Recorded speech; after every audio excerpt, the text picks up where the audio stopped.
trying to phrase this in a way that's not obscene.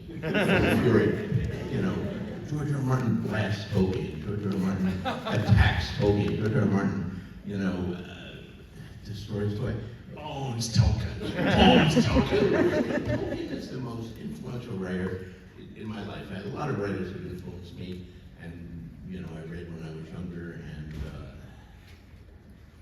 but you know, no matter how much you love a writer, you don't want to just duplicate him. That's not creative at all. You want to bring your own stuff to it and your own thoughts. And as much as I love Tolkien, I do have things here. So when I say Gandalf should have stayed dead, that's not an attack on Tolkien. That's a discussion of a literary choice. And if JR was here on the panel, we could debate it or have a discussion. I'm sure we would. But no, I love Tolkien, and I love many of the other fantasies. Although modern fantasy, as it exists today, is really so Tolkien influenced. Not that he invented fantasy. Fantasy goes back to centuries, millennia, Gilgamesh and the Greeks and the Romans and all this stuff. Green Knight? Yeah. Green Knight? Green Knight. And in the centuries after that, there were, you know, people like Spencer, and there were other people writing fantasies of various types. But Tolkien transformed the genre, and everything since Tolkien has been influenced by him in one way or another, either following his lead or in some cases rejecting his lead and saying, no, I'm going to do it differently. And there are some fantasy writers who have been very, let me say, not fans of Tolkien. Michael Moorcock being perhaps a prominent example of that. So Tolkien is huge, but I like a lot of the other fantasy too. I mean, even before I discovered Tolkien, I was reading occasional sword and sorcery, as it was called back then, dominated by the ghost of Robert E. Howard and Conan the Barbarian. And those were a lot of fun, especially if you were like a 12-year-old boy, like I was, and there were scantily clad women and giants. Covers. Rosetta covers. The French Rosetta covers, yes, and the Lancer editions. You know, Howard's works have been out of print for decades, but Lancer came back and published those beautiful editions with the Rosetta covers, and yeah, I love those. And there were other people in that tradition, but in the sword and sorcery tradition. I loved Fritz Leiber, Fafhrd and Marie Mouser. Yeah. They were fabulous too. And Jirella Jury, you know, the sword and sorcery, leading female sword and sorcery practitioner. Jirella Jury by C.L. Moore, I think that was C.L. There was Lee Brackett who did all the great, because he was more science fiction. Lee Brackett did, yeah, a lot of stuff on Mars and Venus and stuff like that. I mean, I always thought that the Game of Thrones books, you know, you were just saying, you know, there are things, decisions Tolkien made that you question, but you love the work. You know, and I always thought that Game of Thrones was very much in conversation with those earlier works, with Lord of the Rings, and also there's all the stuff about, I'm embarrassed to say I'm blanking on his name, the character Jason Momoa played in the first season who gets wiped out from gangrene spoilers. But you know, well, Jason also played Conan. You know. Well, that's why they cast him as Conan, because of the role he played in Game of Thrones. Right. And he's amazing. Jason has taken over the world now. I don't know if any of you have noticed. And that part of the world that Pedro Pascal has not taken over. So, having these roles in Game of Thrones worked out pretty well.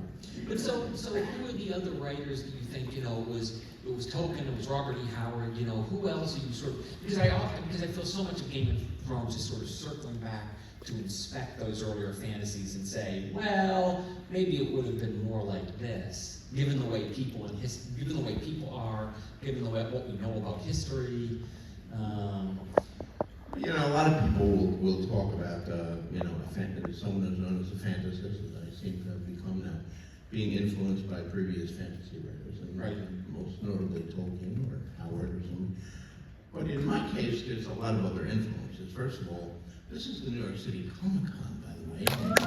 Yay! There was a time that it was about comic books. And I was a big comic book fan when I was, in junior high and early high school. I was writing for the early comic fanzines.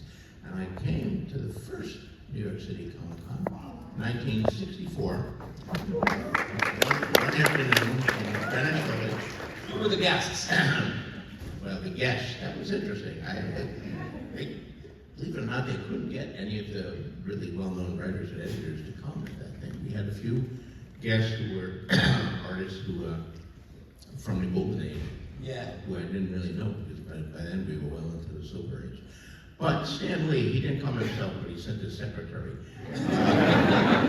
Fabulous Flo Steinberg, who was always talking about how great Fabulous Flo was, and she showed up and talked to us for a while. But the one who really blew my mind anyway, was Steve Ditko. Steve Ditko. I don't know how many of you are actually comic book fans, or if you're just like Game of Thrones fans. Steve Ditko, Stan Lee was the editor and writer who created most of the Marvel characters we know today. And he had a whole bullpen of artists. The two most prominent being Jack Kirby, Nick Kirby, and this guy Steve Ditko, who did the art for Spider-Man, and a little later Doctor Strange, and of course other things and all that. But I met Ditko at the convention. I had a conversation with him and said, I love your art for Spider-Man and Doctor Strange especially. I love Doctor Strange. I love Spider-Man, but Doctor Strange is my favorite. I was like, yeah, he's my favorite too. So that was cool, and he autographed a manila envelope. And then he left and never came to another comic book convention again. The rest of his life, so I must have scared him. My Steve Ditko story is the editor of my comic blog, Chris was like the best man at my wedding, a wonderful guy, and he loves comic books, and he found Steve Ditko's address in Brooklyn or something, and sent him a letter, because there was no other way to get in touch with him, and said, I'd love to do an artist edition of your early work.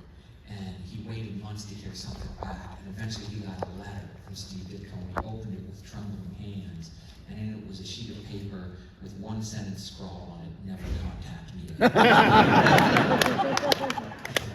Yeah, so he was a little bit nicer when you met him. Did I hear somewhere that you actually own a copy of the first appearance of Spider-Man? Is that true, or am I out of my mind there? Excuse me? Do you own a copy of the first issue that Spider-Man appeared in, or did I hear? I know you own the first issue that the Fantastic Four appeared in, don't you? Yes, I have both. Spider-Man's first appearance was Amazing Fantasy number 15, which was, Marvel was trying, it was just the beginning of what would later be the Marvel Age.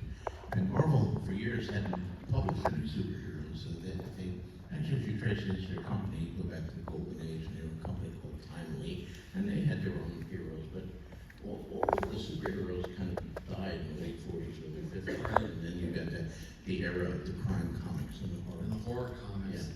The only ones who survived continuously from the Golden Age to Silver Age were the major DC heroes, Superman, Batman, and Wonder Woman. Not even like what I would think was the second tier, the Flash, Green Lantern, Hawkman. They all went under too. Superman and Batman were gigantic, and Wonder Woman was not as gigantic as the others, but she survived continuously because her creator put in a clause in his contract that said, if you ever stop publishing Wonder Woman, I get all the rights back. Well, they were wow, but that Siegel and Schuster had put that in. They had a whole different future, but now Siegel and Schuster lost Superman, and but then Julie Schwartz started the Silver Age and brought back a different Flash, a different Green Lantern. He was the famous editor for DC Comics. Right. The most important thing to know about Julie Schwartz is, he figured out that if you stick a monkey on the Yeah. cover, it will increase sales by 50%. But only for one issue. So if the issue following has a monkey on the cover, sales will drop back down. It's very big monkey on the cover. I didn't know this. Yeah, huge winner. I'm learning something about it. You've had a lot of stuff adapted to comic books, but have you ever written for them?